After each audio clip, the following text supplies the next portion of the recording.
Since the government started responding to the COVID-19 pandemic, different strategies have been put in place, different complaints have also been put forward. Initially, there were concerns raised about issues to do with the quarantine suspected cases, and of course, the most important question that has been asked was who would foot the bills. Some of these issues have since been resolved, but concerns still remain. And tonight we speak to the Minister of Tourism, Godfrey Chiwanda, who also doubles as the one in charge of the government response to COVID-19 quarantine centers. Thank you for joining us tonight. Thank you, NTV, for hosting us. We are glad you could make it here, regardless of the curfew. Yeah. Well, anyway, going back to what I earlier said, there were concerns from the public about quarantine centers to do with issues to do with payment. Who foots the bill? What has been done since then?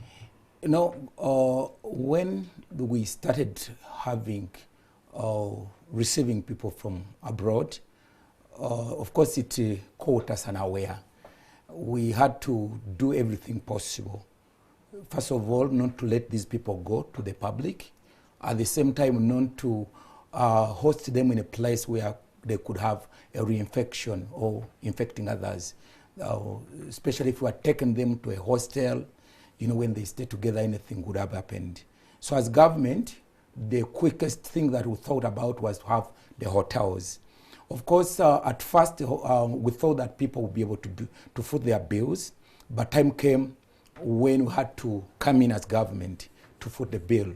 Of course, there were even some people who chose to go out of the hotel that we had actually selected and chose the choice of their hotels, especially those who wanted probably 5-star or 4-star, which was somehow expensive. But still they were there. We had them in those hotels, but with the supervision of government and a resident doctor on these quarantine hotels. And maybe to clear the air, are there some people that are still in quarantine that are paying their own bills at the moment? Yes, there are some. There are some on something like about 2 hotels, actually 3 hotels, where some of the people are still paying their bills. It's just the way you began. If you began paying your bills, you chose your own hotel at your choice. Okay. So you go on, even if we have you for 14 days, if it's the 14 days elapses and we are not really ready for release, so yes, you still pay for that. So for those that are paying their own bills are those that chose different hotels for themselves. Yes. But those that you took in your own quarantine centers are not paying. They are not paying. They are not paying. And now we are even shifting from the hotels to public institutions. We are now shifting from hotels to public institutions, basically because of the costs.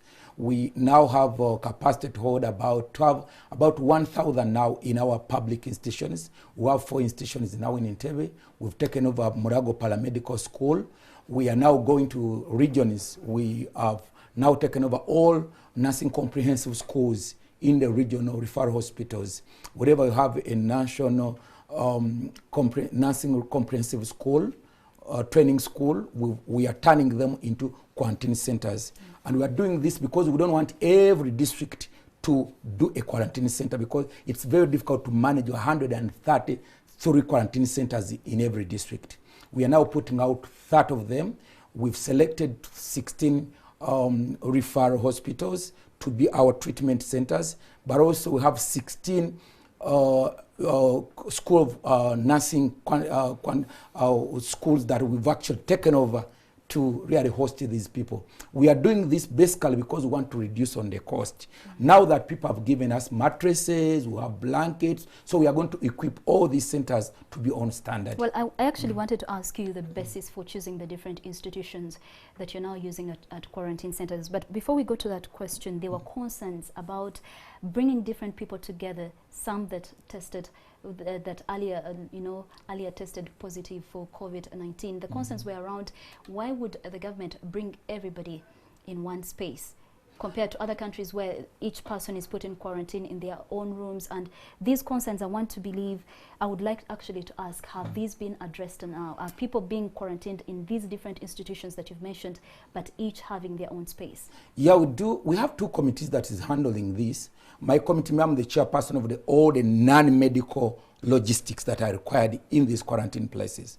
Dr. Jane, she's the chairperson of the medical side. Okay.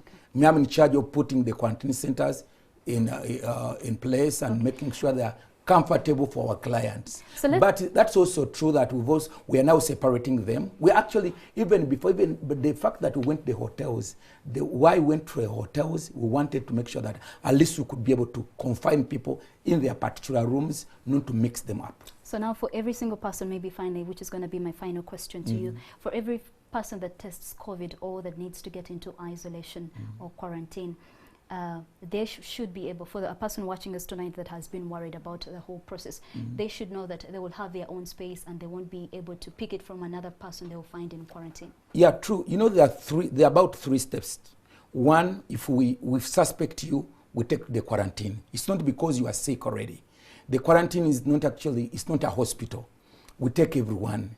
But in the quarantine, if you begin developing signs, then we take you to isolation center. Then when you take into the isolation center, afterwards you go to the treatment center.